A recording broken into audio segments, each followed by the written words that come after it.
Imagine you are a captain navigating a ship through the most treacherous, unpredictable waters on Earth. In this ocean, the waves don't care about your dreams, and the wind doesn't hear your prayers. Your trading capital isn't just money, it is the wooden hull of your ship. It is the only thing standing between you and the crushing depths of the abyss. Every time you take a reckless trade, you are drilling a hole in your own floor. Many enter the markets with eyes full of greed, dreaming of the treasure on the distant shore, but they forget the golden rule of the sea. You cannot reach the gold if your ship is at the bottom of the ocean. Preserving your capital is the ultimate act of self-respect. It is the quiet, disciplined heartbeat of a survivor in a world designed to chew you up and spit you out. Today, we talk about why staying in the game is more important than winning the game.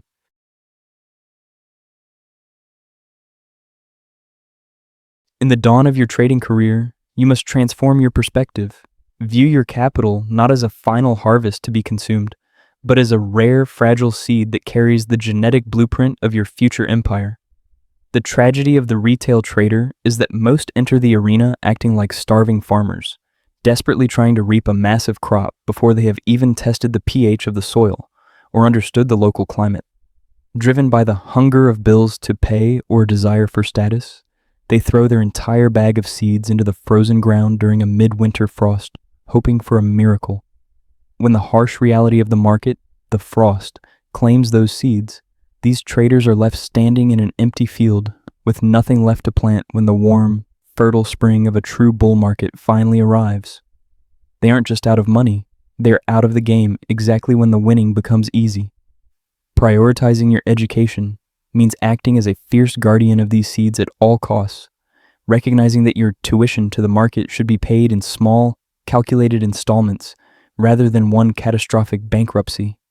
You must accept the humbling truth that you are not here to get rich in your first month. You are here to survive the apprenticeship. Think of the market as a complex, ever-shifting ecosystem that breathes and changes like the seasons. One week, it is a scorched desert where liquidity is thin and traps are everywhere. The next, it is a lush rainforest overflowing with opportunity. If you burn your limited resources trying to force a harvest in the desert of a choppy, sideways market, you will be bankrupt and broken by the time the environment shifts into a high-probability trend.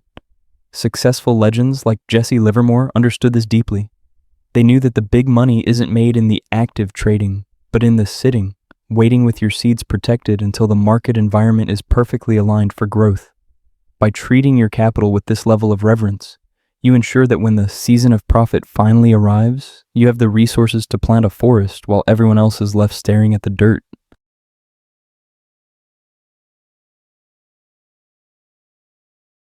Before a master architect ever dreams of erecting a skyscraper that pierces the clouds, they spend grueling years hunched over blueprints in the dim light of a studio.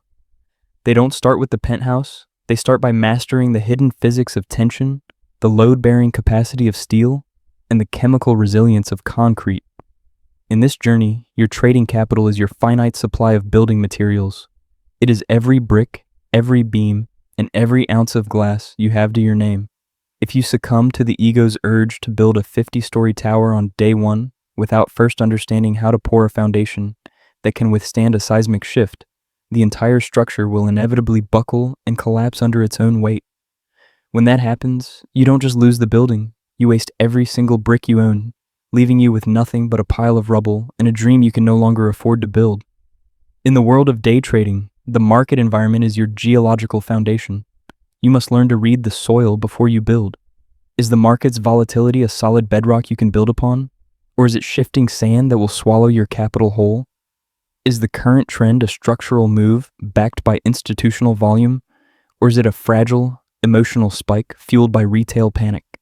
Successful traders like Paul Tudor Jones didn't become legends by swinging for home runs during every trading session. They became icons because they were obsessed with the downside. Jones famously kept a sign on his office wall that read, "Lose money, not your nerve." This wasn't just a catchy phrase. It was a directive to protect the nerve center of his operation, his capital.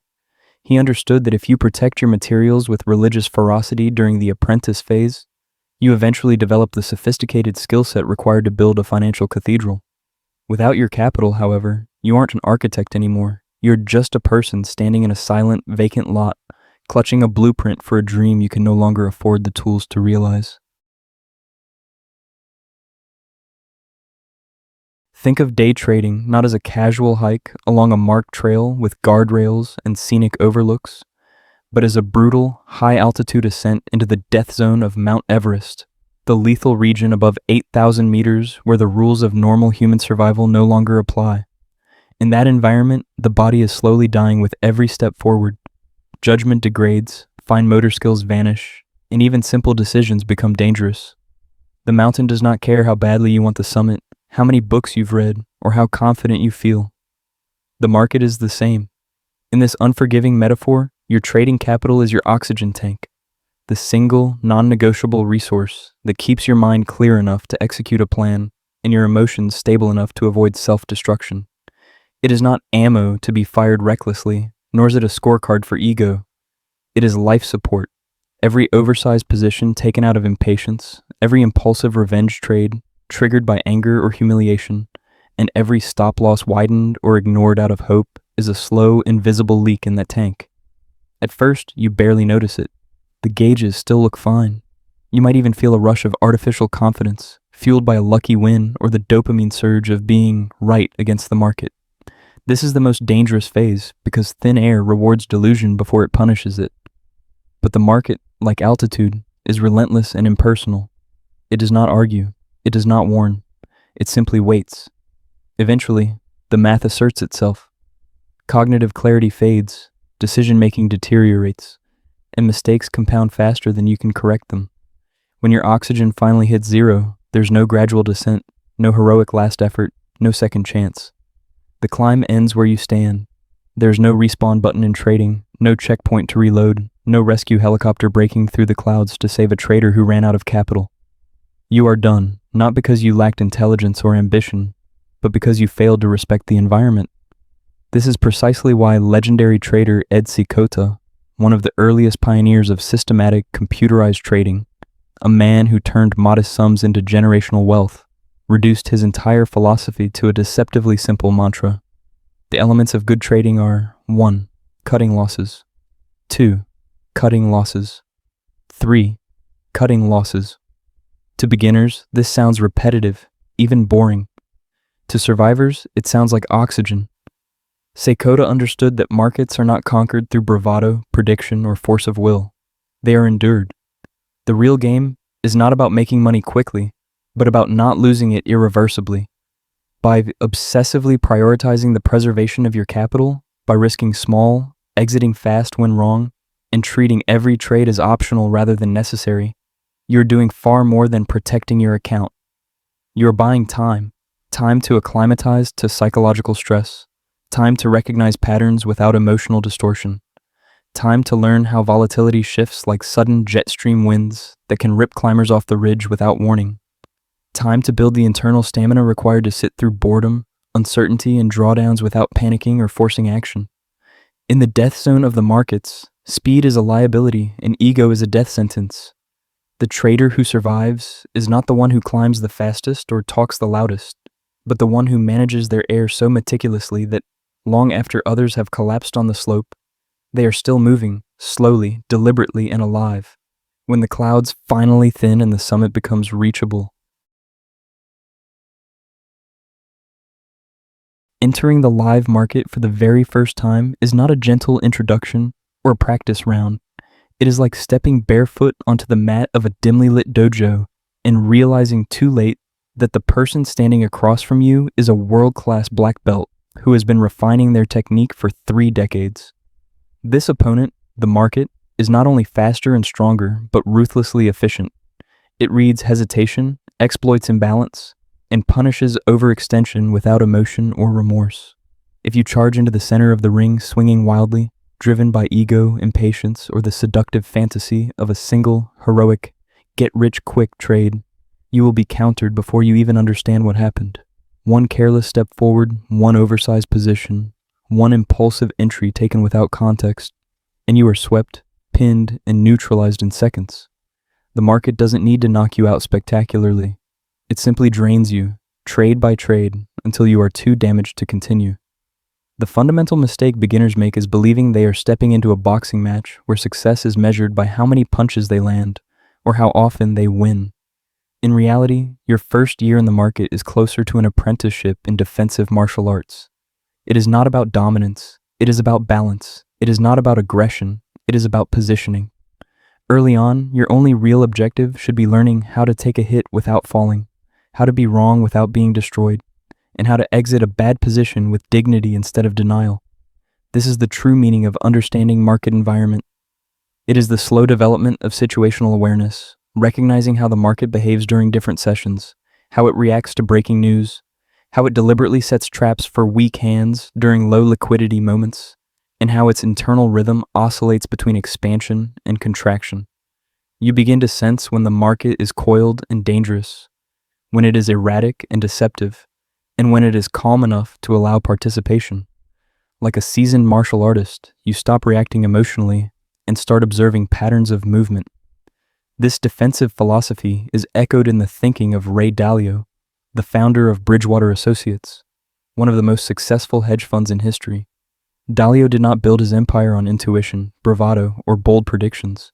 He built it by relentlessly engineering systems designed to survive uncertainty. His concept of the holy grail of investing, a carefully balanced framework of diversification and risk parity, was not about maximizing upside at all costs, but about minimizing the chance of irreversible failure. Before he ever tried to win big, he obsessed over not losing big. He understood that the first rule of the game is staying in the game. One catastrophic error, one uncontained risk, can erase years of effort. So he prioritized process over outcome, resilience over excitement, and consistency over ego. When you begin to treat your trading capital with the reverence of a shield rather than the recklessness of a sword, your entire psychology shifts. You stop hunting for the big kill and start searching for safe entries, controlled exposure, and clean exits. You no longer feel compelled to trade every move. Instead, you wait for positions where the downside is clearly defined and survivable. Losses stop feeling like personal failures and start becoming tuition, small, controlled payments for education. By committing to defense first, you earn the right to stay on the mat long enough to actually learn the advanced techniques. How price action reveals intent, how liquidity moves beneath the surface, how patience compounds, and how emotional discipline separates professionals from gamblers. In this dojo, there are no medals for bravery and no prizes for aggression.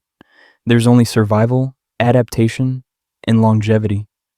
And in the market, just like in a real fight, the last person standing is the only one who gets paid.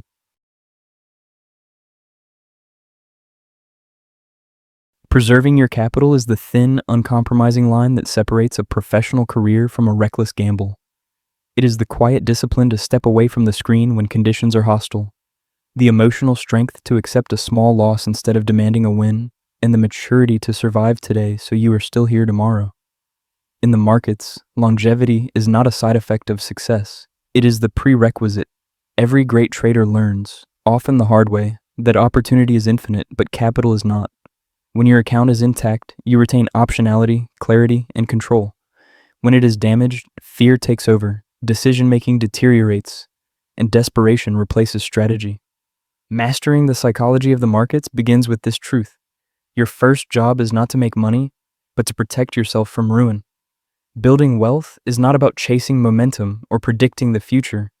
It is about constructing a fortress around your capital, layer by layer, using risk management, patience, and self-awareness as your primary defenses.